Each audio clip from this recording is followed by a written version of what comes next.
Welcome to my life as an NPC. I am Garbin Scythe and we're going to continue to play the ladder today. Question is, am I going to be scared shitless today as well? I was scared in the last episode. It was a small jump scare. But yeah, it was effective. Let's put it like that. Now we have finally made it back into the mansion with the Father Norman in our company, and he's going to bless the building, the house. Let's see how that goes, shall we? Ow, ow, ow, my back. What the? Isabella? You said not to show up! No time to nurse my bruised back or make up excuses, because the thing I know, but the next thing I know, Zach's gently pulling me upright by my arm. Rose looks down at me with a mixture of apprehension of something I couldn't quite place. I'd say it's a relief, but... she's good going, Isabella, right after you volunteered to work on the papers. And standing behind her... Oh, they don't know I'm here with the father. And standing behind her... Ma'am Hannah! Mr. Wright! Oh, Isabel. We always meet in the most interesting circumstances. Yeah. A complete understatement, darling. What are they doing in my house? Abruptly, he waves his hand at Zach and Father Norman like their presence is a slight against his own.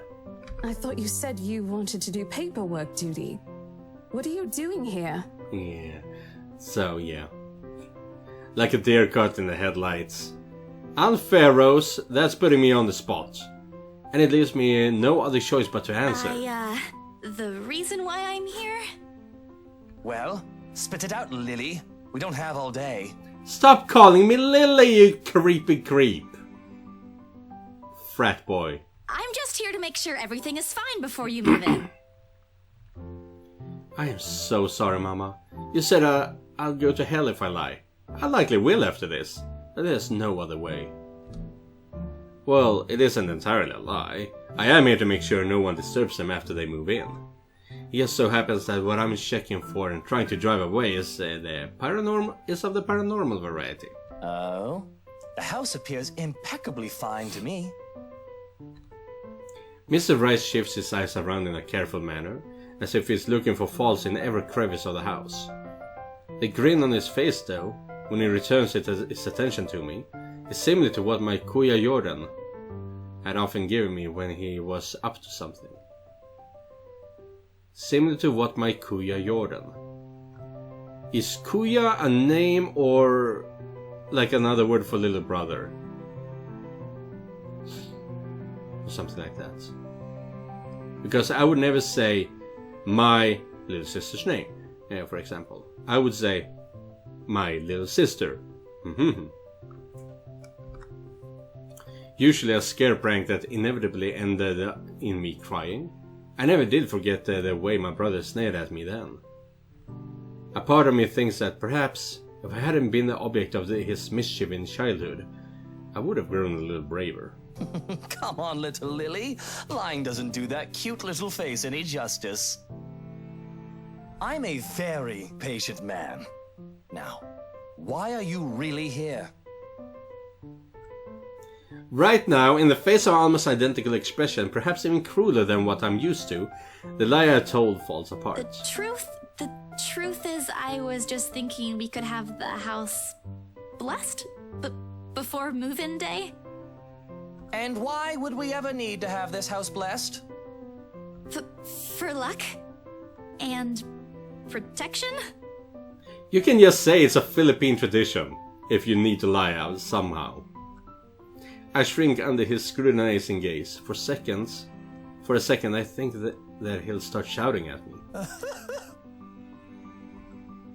Not the mocking jeering kind, but one wondering if he's hearing things right. I'd say he was amused, but I honestly couldn't understand what was so funny with what I just said. Was it really that weird? Wasn't it as a custom here? I wish Becca was here to explain stuff like this. That's rich coming from you. When we saw Devlin Court, you didn't. It's a small custom back home. Ah, there we It go. would be nice to do something that would bring positive energy to the mansion, since this place has been empty for years. And the papers, Isabella? I hope you did those first before this. Of course I did. It's almost done, in fact. But there are some items I still have to double check before finalizing everything. You know I don't sign without a thorough inspection. And well, this is what this is for too. I just thought it would be more efficient to do both at the same time. Here I thought you didn't want to go back. Oh, I don't. A job is a job, Rose. Gotta do what you gotta do to make a living. Ew. Oh, well, if that's the case, then go ahead. No need to be so hard on her, Rosie. I personally think it's a nice touch. I was actually thinking of the same thing, but you beat me to it. Oh, were you now? Darling, Buttercup, please. You know these things don't work. No offense meant to the holy man, of course. That does not explain the nigger, though. Ho! Ho ho! Ho! Ho! All of a sudden, there's an awkward silence that even Rose, of all people, seems reluctant to break. Although a desire to do so is evident in the way her eyes nervously shifts to Mr. Right. Meanwhile, Zack's grip on my arm suddenly tightens. He doesn't say anything further, but there's a conflicted look on him when I glance up. That's the face he makes only when he desperately wants to give someone a piece of his mind, but chooses not to do so. Mostly to avoid confrontation or fanning the flames in argument. He has always been like this. I'm not sure that makes sense of that sentence. Even among his own friends, he chooses to take a placating stance despite holding opinions of his own. Not that I won't say anything. I know Mr. Wright's a client, but you can't just say that in front of other people. In front of Zack, no less. If Ashton were here, I know he wouldn't stand for it. And neither do I. There was a reason why bullies back home never touched my younger brother again after I gave them a taste of their own medicine. He might be inches taller than me, but I'm pretty sure I can still land a hit or two. Maybe. If only I'm not going to get in trouble with BRC for it. But before any punch could be thrown, Ma'am Hannah cuts in. Lucille Mitchell-Wright. Oh. In a voice too firm, demanding his complete silence. What? Instead of answering, she merely crosses her arms and shoots her husband a sharp, disapproving glare. It seems to have done the trick. He immediately shuts his mouth, but not before muttering a few inaudible words under his breath. At this, Ma'am Hannah could only sigh and shake her head. Oh, give it a rest, love. Do you have a better idea? Who knows? Positive energy might even give us what we've been waiting for. Or some peace. Yeah, they are. Whoo! Okay, they do not have a good relationship. First of all, he's a racist piece of shit. She is a rich, what's it called? Spoiled brat who doesn't care about learning people's names and wants to solve every problem with money. And they together have a bad relationship, but most likely because of looks. She is doing everything in her power to stay with him, including buying this 17th century mansion. Instead of having a kid, that is. Let them do their job. What have we been waiting for? I don't think I was ever informed of. Nothing you should worry about right now. Anyway, we've still got a few things we need to discuss with Rosie here. Over lunch? I hope you don't mind, Isabel. We'd love to take you with us, but... Oh, no. Go ahead, ma'am. This'll Please take leave. time. That's why there's two of us working on this. Rose looks like she's about to murder someone. Probably me. At least she won't have to stay in a haunted property. She's getting the better end of this deal, if anyone's going to ask me. Oh, wonderful. I hope the next time the three of us meet, it'll be over a closed deal, Of course, ma'am. Please look forward to it. Rose hurriedly hands me the keys to the house before leaving. mouthing reminders to secure the place and harm the threats for throwing her mouthing reminders to secure the place and harm the threats for throwing her under the bus. I return it with a reassuring smile of my own, even if she's the one who often forgets. Sheesh. And just like that, gone. Just as quickly as they appeared, fleeting from one scene to the next and leaving me wondering if it's simply what's typical for the rich and famous. If so, I'd rather stay with my rundown apartment or our little shack back home. There's still joy in the smallest things after all. Ooh, we got an achievement. May this house be blessed. Ah, kumbaya. With a house this big, it's not surprising when the ceremony takes a few hours to finish. The sun's already high by the time we've gone through the last room. I can never say I'm a devout follower of my own faith, even with Mama and Papa's teachings. But hearing every word Father Norman uttered as we went around the house has put me at ease. All of a sudden, the mansion doesn't seem so scary anymore. Maybe there is an end to this. Or perhaps this is the end. Father Norman bids us goodbye upon exiting the mansion grounds. He has business in the village nearby, he says. A minute gesture to reach out to the members of their parish every once in a while. Minute? It reminds me of a distant memory, of helping hands and of a few kind smiles that helped my family pull through when times were tough. But before he leaves... Isabella, a word before I go? Zachary hasn't been really forthcoming with your situation, and it is something I understand it wasn't his to share. But whatever burdens you, know that it's not a permanent fixture in your life. Oh, it very well could be, because my dad could die from his sickness. Besides, you have people to bear it with. I bite back the harsh retort before they come out, masking it with a smile as we have the good priest off. As we wave the good priest off. His words, though meant to comfort, has only left a bitter taste in my mouth. And if they don't believe you, what am I to do? And if they don't believe you, what am I to do? A hand lands briefly on my shoulders, taking me out of my thoughts before they take a sudden turn. But my smile doesn't quite reach my ears when I turn to him. Say, do you want to go somewhere? Ah, yeah. Right now? Where to? Anywhere in the city. I'll leave it up to you. Should I take this offer? Yes! Yes, we should. And I still can't use the arrow buttons. Hang out with Scythe. Wouldn't hurt. I've got some stuff I need to buy. Groceries. Woo! We are doing well with Scythe here. I like that. It wouldn't hurt. I got some stuff I need to buy. Groceries. And there's a shop I want to check. Is it real food this time? Let me guess. Rebecca? She's just worried about you. Even I can't eat that much instant noodles. Yeah, no, that will clog up your systems. Think of it as a talent. Let's just go, Zach.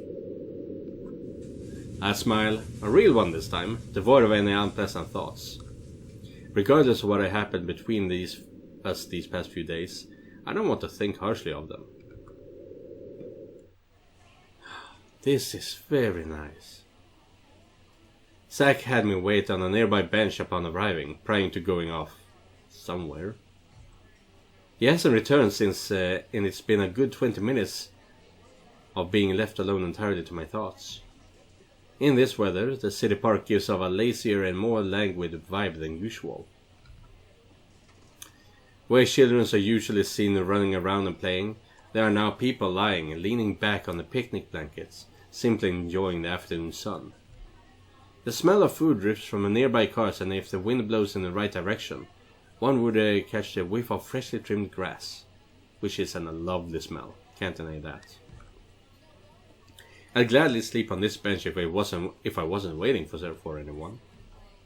Soon enough, I see his hulking figure running toward me, carrying a medium-sized box on one hand and casually waving the other at me. He's He's panting when he reaches my bench.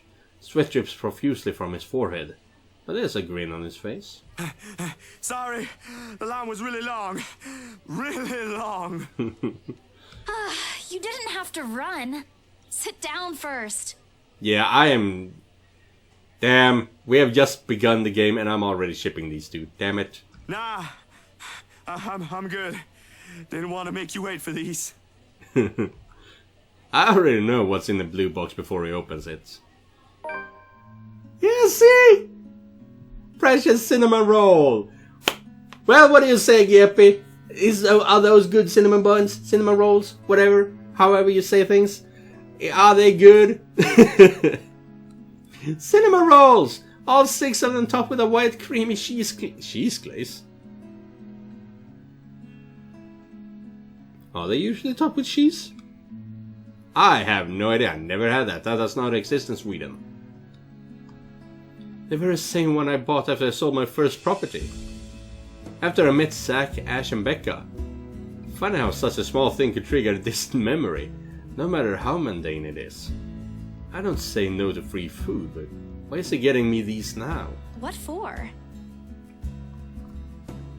He leans onto an empty space behind me, wiping the sweat off his forehead before answering. An apology. And his thanks. Apology. For yesterday and the other day. You don't have to buy me anything, Zack.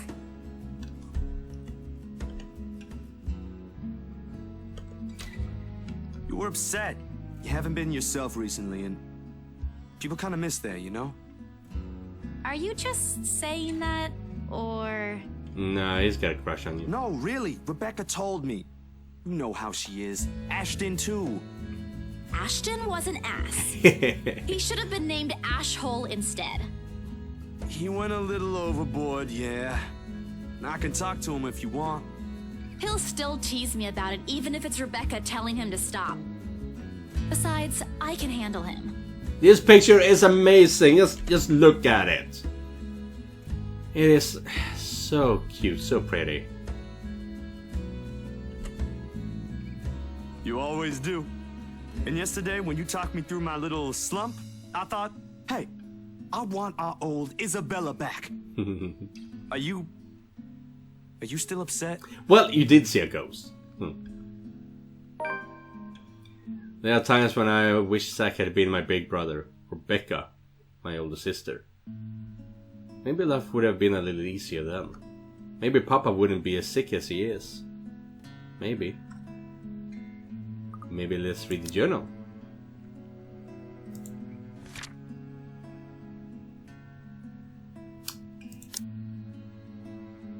Right. Father Norman, Zachary Steele and Isabella Santos went to the Ermengarde mansion for the blessing. There they encountered the mansion's new owners, the Wrights. After the blessing, Zachary and Isabella were seen sharing a box of sweet cinnamon rolls at the park. They were seen sharing. Is that just how you say it in English? Or is someone actually watching them? Maybe. Maybe I wouldn't be alone here. But then again, if they are what I wish them to be, I wouldn't be here. I wouldn't have met Ash too. Life back home is tough, but for all that, I wouldn't change it for the one selfish wish. In this city of 68,000 people, I have people I could depend on. 3 of them, in fact. When you think about it, when you compare the numbers to the odds of finding someone like them amidst this sea of nameless people, I'm lucky. Thanks a lot for today, Zack. You didn't have to, but you did. I can always count on you. Just me? No Ashton or Rebecca? Oh boy, they won't be happy to hear that. Oh, you can handle that, big boy. I don't mind being the favorite, though. Nope, no favorites. Oh. But you cook better than both of them, so that's a plus. It's always been food with you, ain't it? Don't put it like that. You're making me sound like a glutton. Hey. Out of the 7 deadly sins, you gotta agree with food and gluttony being the best one. Some would say lust. Some would say sloth. But those three are on the top at least.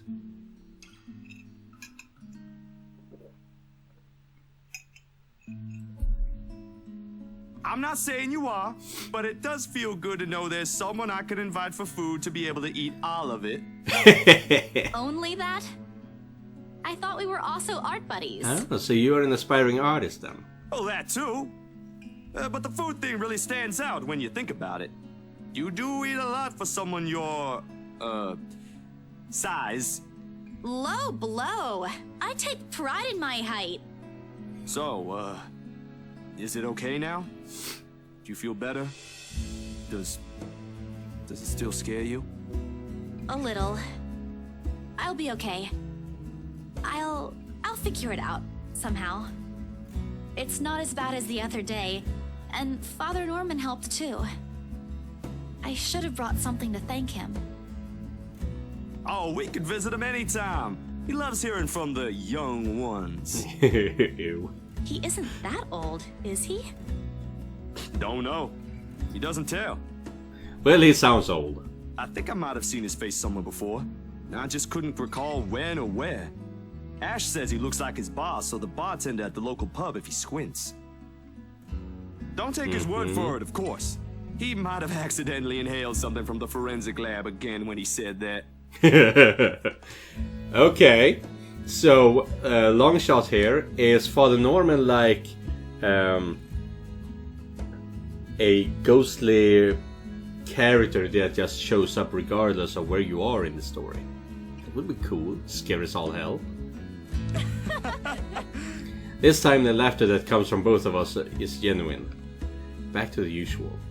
Things may have not been the easiest lately, but it certainly isn't the worst that has happened. We do end up sharing the cinnamon buns between us, despite Zack's insisting that it's only for me. But more than the food, there's a relief and contentment. If you need anything, just ring, okay? Like when Ash annoys you too much. I'll help you with him, best friend or not. No way. I can take him on.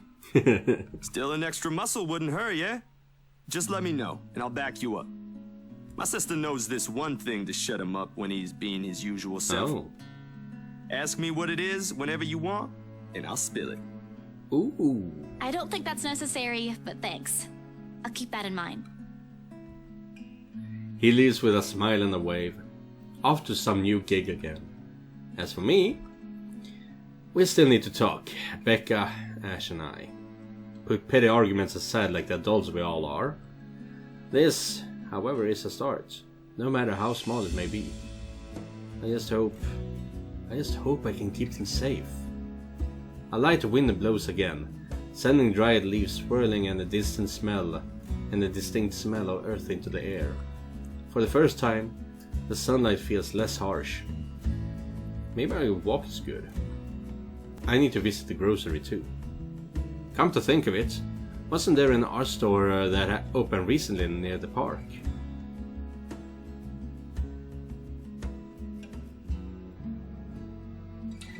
Yeah, come on. I had to press again. The cat's name is Beruthiel. Where the fuck did this come from? Or at least that's what this collar says. It's an odd name to give a cat in my opinion. But it speaks grace much like the one that carries it. It shows in the way he swishes his tail and his eyes follow my hands every movement.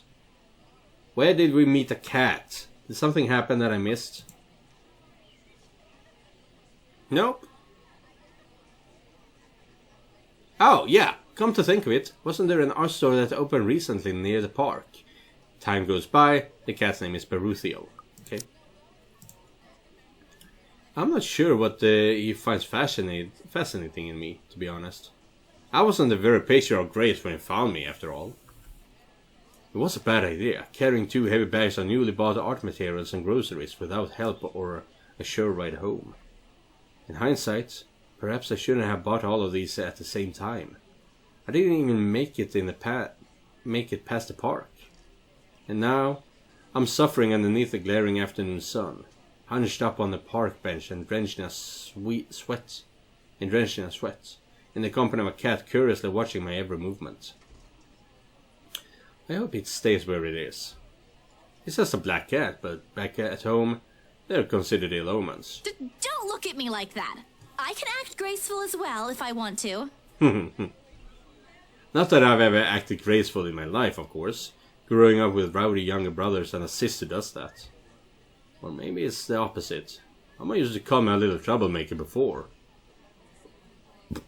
Well, graceful or not, there's no use in moping. A short breather and then I'm off. Then I'm off home. Besides, it isn't like the company's bad, even if it is a cat. As long as it doesn't bite, or crosses my path. Well, where's your owner, anyway? He has one, doesn't he? An owner. That's what the collar's for, isn't it? A bandage is wrapped on one of its paws, though. I wonder what happened to it. Did he run away? Well, if you don't have one, I won't be able to take you in. My apartment doesn't allow pets. I tried to bring one home before, a cat. Not black, of course. And Rebecca threw a fit before the landlady could. I take a small packet of sweets from one of the bags beside me and pop it open. As I'm about to put one into my mouth, he meows. My hand stops. Do you want one? He doesn't meow again, as I'm expecting him to. But I take his unblinking gaze as a yes. I shift the piece to my palm and hold it out to him warily. He sniffs at it once, twice, before... Borussia! Ow! Marianne. Like a good properly trained pet, Borussia responds as soon as he's called.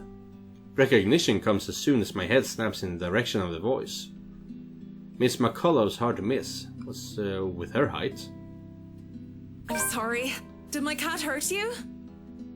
Miss Santos, was it? I'm surprised to see you here. Nice to meet you again, Miss McCullough. Is that also a thing? So, just about every point of view for Isabella is a bit of an overview. But Miss McCullough here was straightforward. Is this to show that Isabella is shorter than everyone else? Were you harmed in any way? I'm sorry. Veruthiel's not exactly fond of other people. Even run away from the veterinarian right now. Oh no! He was just sniffing my hand earlier. My Beruthiel's a she. Well, I can't see that. She? All this time I thought... The pause in conversation, if this can be called one, is uncomfortable. We're merely two people working different jobs for the same client. Frankly, meeting like this doesn't happen a lot. And if it does, a simple nodding of heads is enough. Still, trying to be friendly wouldn't hurt, right?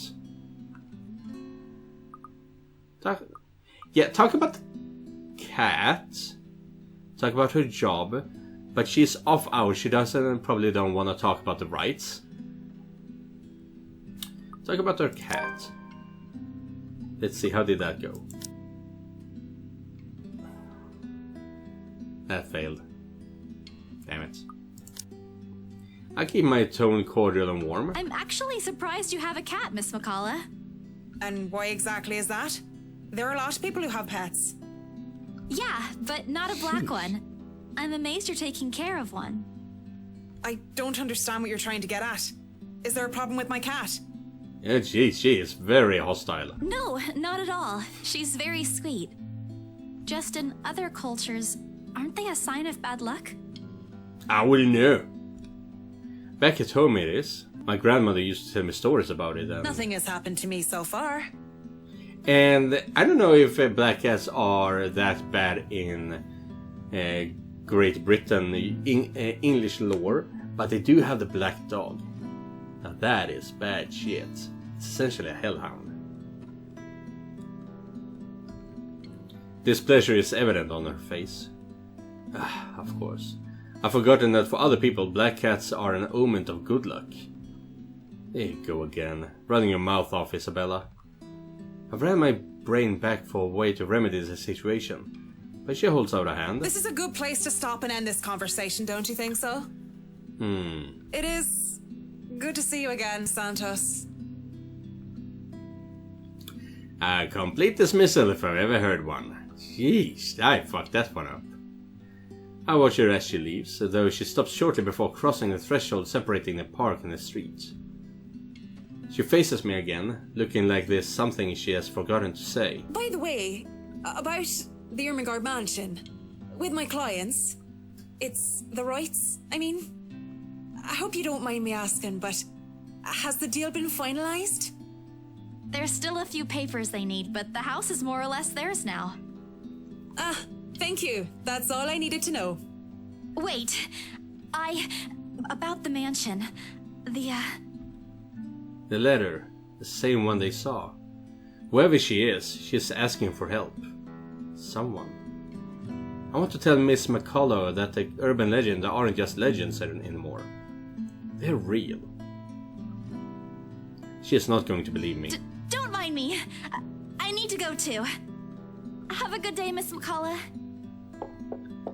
I hastened to pick all the bags I left on the bench and ran as far as my legs can take me. In that moment, what I'm carrying in my hands weighs far lighter than the overwhelming guilt trying to consume me. Home. I want to go home. Anywhere where I won't be reminded of the house. Of her. My own cowardice.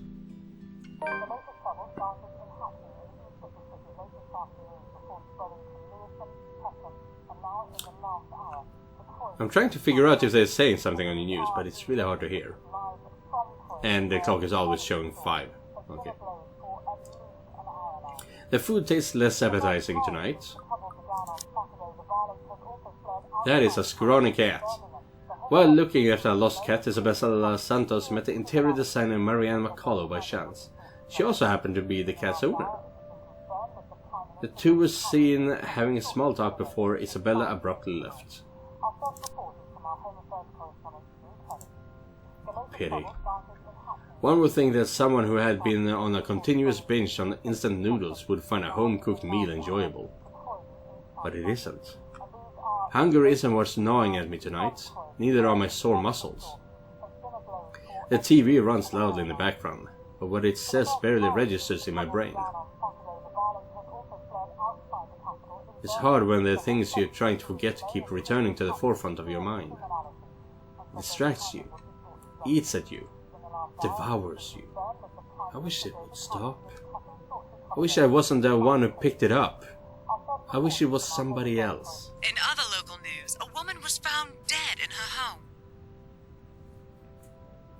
In a home yesterday evening. Luxbourne police officials are currently investigating the crime scene, but has classified the case as homicide. Oof.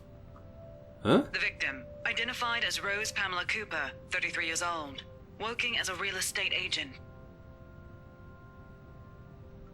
Rose? Discovered lying in a pool of blood in her 2-bedroom flat with the words "Help me" repeatedly written on the walls.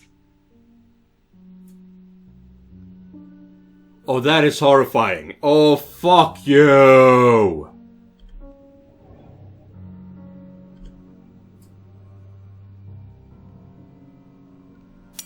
No. No. This isn't what I want. This isn't supposed to happen.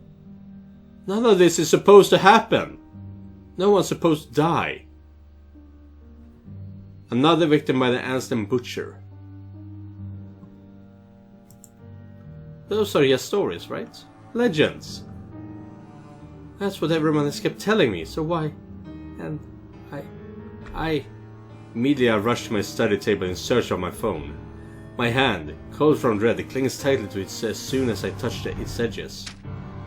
A piece of folded paper, the letter, lying unassumingly beside it, slips to the floor when I pick up the device. But I pay no mind. There are more important things. Right now, I need to call her.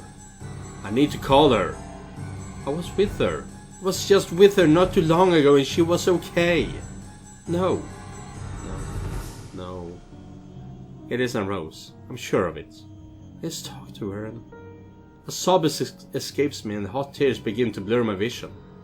One after another they trickle down, weighted by the very same guilt I refused to admit I've been carrying from the start. The same one I've been hiding from. The same one that has put the people I care about in danger. My hands shake as I navigate the Rose's number on my contacts list. She'll answer, right? That's what she always does. She'll pick it up, tell me to turn down the waterworks, and call me a wuss afterwards. She'll answer. Please answer, Rose.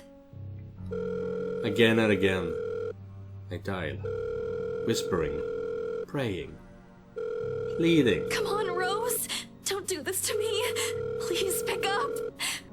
I know you're there, Rose. You're not dead. Please tell me you're not. This adds to the series of deaths and disappearances that has plagued Luxborn in the recent years. The authorities are currently looking at a possible link with the notorious Anselm Butcher case. The TV runs loudly in the background, deafening static sounds from my phone speaker. But in my ears, I can only hear the screams, her pleas, her whispers. Ah! We are not safe. Oh, fuck you. A buzzing sensation jolts me awake. Oh, that is absolutely horrifying. News broke of Rose Cooper being dead in her flat the evening before. The authorities classified the crime as homicide, possibly linked to the notorious Anselm Butcher, a mysterious serial killer who had committed brutal murders over the years and left their bodies with his signature phrase, "Help me." Okay, so the Anselm Butcher always writes down "help me," which means that everyone that's died to the Anselm Butcher over the years are in fact victims of this curse. And now it's my turn. Sheesh. A buzzing sensation jolts me awake. My body still wants to sleep, to forget what I heard, what I saw last night. But it isn't there though. But it isn't there, nudging. But it's there, nudging, prodding at me. Slowly I become aware of the awkward my position is, and the aches that accompany sleeping in a curled up position the night before. If I even slept at all. The memories are impossible to forget now that Rose is gone. They say it's easier when you say it out loud. Instead, the words weigh heavier on me each time. She's gone. Gone because of me. Gone because of one letter I was too curious to look at. Honestly, I think it's the other way around.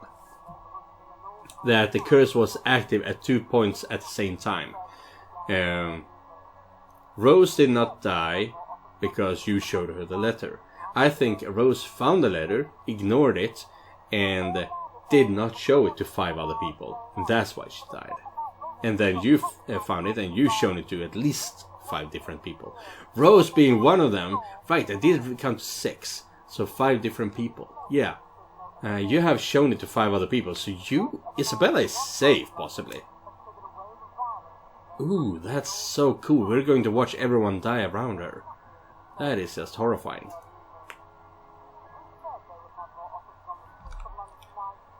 I should have been more careful. I should have kept my mouth shut. I should have destroyed it before anyone else had gotten involved. I should have... The notification light up on my laptop blinks incessantly, mockingly when I look at it. As if it's calling me back to a sense of normalcy. Oh. Isabella Santos, strict attendance required today. Joanne Schultz, BriarRealtyCorp.com. To all BRC employees, in light of the recent and events, there will be an all-staff emergency meeting from 1 p.m. to 2 p.m. Attendance is a must. Company changes, new hierarchy and policies will all be discussed during the meeting. Everyone is expected to bring a copy of their own attendance logs and sales reports for the last 6 months to be submitted to your respective managers for review. We are expecting everyone's cooperation. Thank you, Joanne Alice Schultz, BRC HR Manager. Can we go somewhere else? We can't write anything. Oh crap! Ah, sheesh. I shake nevertheless, out of habit more than anything. If this were one of those typical days, I'd happily comply and get myself to our office. Today my limbs just feel heavy. On one hand, going will keep me busy. taking my mind elsewhere. On the other, the place in itself is a dark reminder of what my own fears have cost me. I should just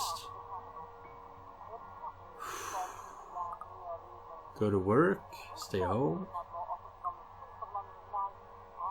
Oh, this is a difficult one. Let's go to work. Moping won't get me anywhere. This is just like one of those things, isn't it? You deal with it with a smile no matter how bad things get, and hope for the best. Although, my whole body feels like lead and my limbs are sore. I push myself away from the chair and head for the shower. The letter I dropped on the floor last night flutters up open as I pass by, unfolding for no one else but me to see. Every word written on it glares back at me. They sneer. They ridicule. Like living beings fully aware of what they've done.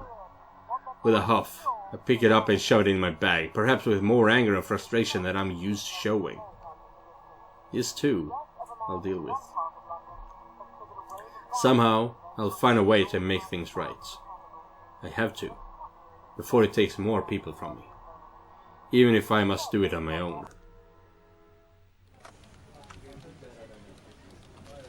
Papers rustling, telephones ringing, feet shuffling. Overall, today looks like a typical working day at Briar Realty Corporation. Except it isn't. The air is thick with tension and unspoken questions. No doubt everyone present has already heard about Rose. If they missed last night's report, they'd likely see it in the morning news, in the papers, or on various news sites on the internet. Everywhere is a bitter reminder. In fact, everyone's giving me a wide berth, as though the mere mention of Rose would be enough to trigger something in me. It's appreciated, but it only serves to create a bigger hole in the place that Rose has left. After lunch, my boss calls me for a meeting. I don't have to look up from my work to know what it is about. He's in a strange, pensive mood today, probably out of respect for a dead colleague. Oddly, I'd appreciate it more if he just shouted at me today. Anything is better. I'm sure you've all heard of what happened to Miss Cooper. She was a valued member of our team and she will be missed.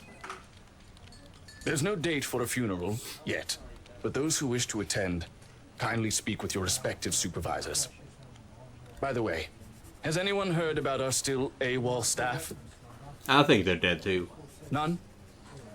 HR, you know what to do. Santos, a word? In my office? At the end of it, I've been given the entirety of Rosa's workload, including finalizing the rights papers, and have been promised an ample compensation for my efforts. I think he's expected me to be happy about it. Instead, I immerse myself in my work. I have to anyway, if I want to forget. Employee of the month. Oh yeah, that's what we needed. Time flies when you do, and by the time I give notice, it's already late.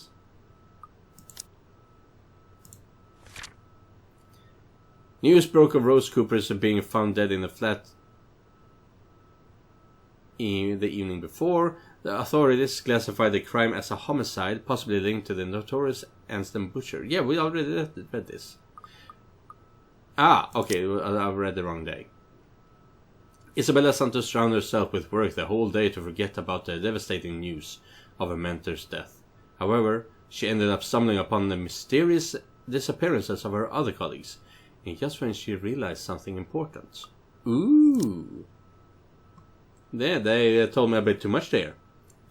Time flies when you do, and by the time I give notice, it's already late. Everyone's already gone, leaving me in the company of radio and a member of our janitorial staff. I don't even know his name. Rose likely does. She remembers people easily like that. The Luxbourne Police Department continues its search for the following reported missing people. Oh lord, here we go. The radio blares one name after another. Hold on a second. Missing? Aren't they? Still, I have to check. Frantic, I turn back to my desktop. The loud tapping of my fingers against the keys fills the office for the better part of my shift as I look through everything. The background about the place is history from the current owners, a list of employees hired under BRC. And I'm right. Of course I am. BRC may have a lot of staff, they may have a lot of agents hired, but I remember those names anywhere. After all, they are also part of the crew who worked with us preparing in the mansion for the open house. Then the letters... No, that can't be. I hope it's not what I'm thinking. But Rose is... Something snaps into place in a fraction of a moment. These people, Rose, the letter... I need to... No, if it's like this, they still won't believe me. I have to make sure of it first. You can also send it directly to the news outlet, have them spread the message, and let the conspiracy theorists do something about it. I mean, that would wreak havoc, but it would be effective. Evidence doesn't lie. That's what Ash often says, right? If I have proof, then maybe... I don't want to get my hopes up yet, but maybe there's still a way I can save them. The letter, my phone, papers, anything that will be useful. I grab all of them and stuff them in my bag. I can't stay here. There's something I need to do. There's something those people should... The noise cuts sharply through the room, stopping my hand short of cramming a pen into my bag. Hello? Anyone there? Oh! Help, please, no! Someone must have left their printer open again. I may be in a hurry, but if I don't turn it off, another person is certainly going to have a fit tomorrow over wasted company resources. Most of the time, it's Rose who does the nagging, but... The clicking of my pen in my hand is a welcome distraction as I search for the said object. Each stride my feet takes also echoes throughout the empty workplace. I lost sight of the janitors minutes ago, with me being the only one left. The tapping of my feet against the wooden floor is something I soon learned to appreciate. It doesn't take me long to find it. By the time I turn it off, 5 pages are already strewn about the ground, the paper tray having also been left ajar. Sighing, I pick each of it up to put someplace proper. But the page that greets me next makes my blood run cold. A chill that makes its way up my spine is as numbing as the day in the attic. The sheet crinkles under my tense grip. All I can hear is my breathing as it rasps through my gritted teeth. But before I can even gather myself, take the first steps out of the hair, total darkness suddenly envelops me.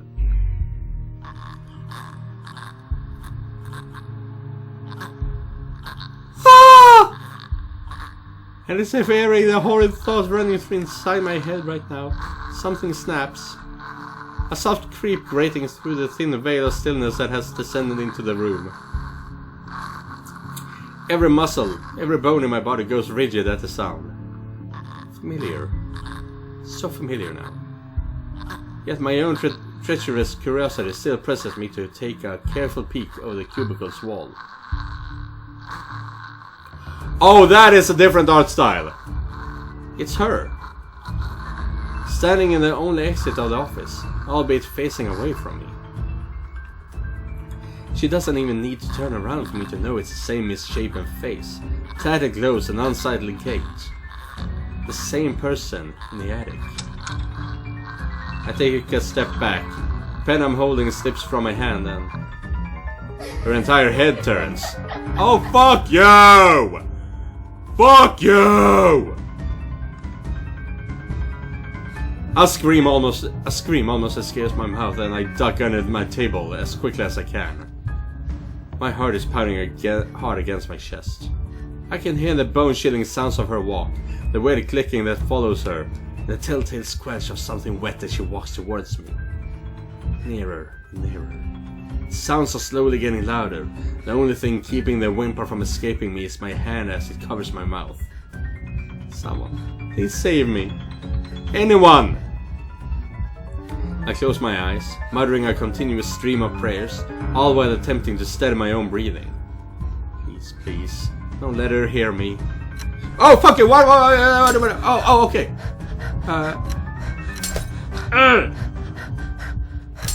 Ah!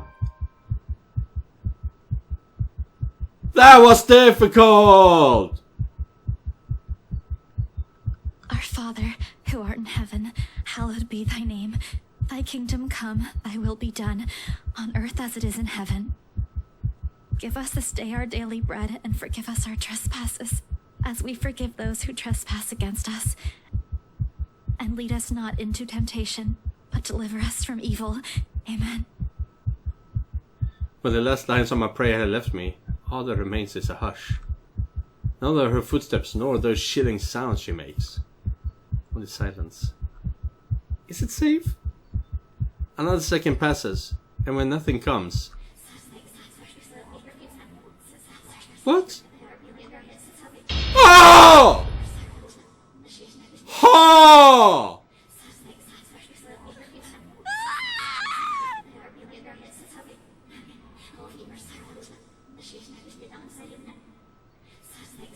Fuck you! Well, I guess we'll see what happens now. Continue. Please don't let her hear me. Oh,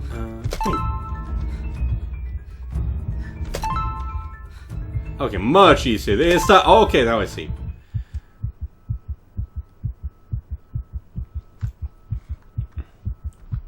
The seconds, minutes stretch out before me agonizingly.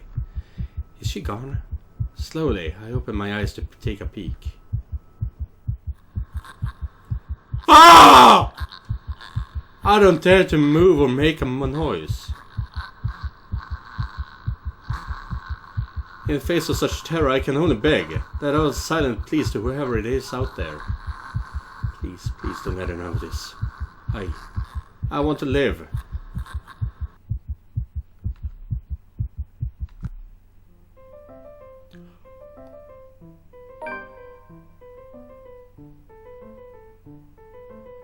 Ha ha ha ha! Oh, we're going to sing Hana's timeline now. I see. Oh, that is going to be horrific. Oh, I will be back. I hope you enjoyed this. I was kind of scared because I really need to go to the toilet, so I was kind of afraid of what was going to happen. But if you want to see anything else that I've been playing, you can find it at the bottom of the screen. And remember, just because you're not the main character doesn't mean you're not important. Goodbye, everyone.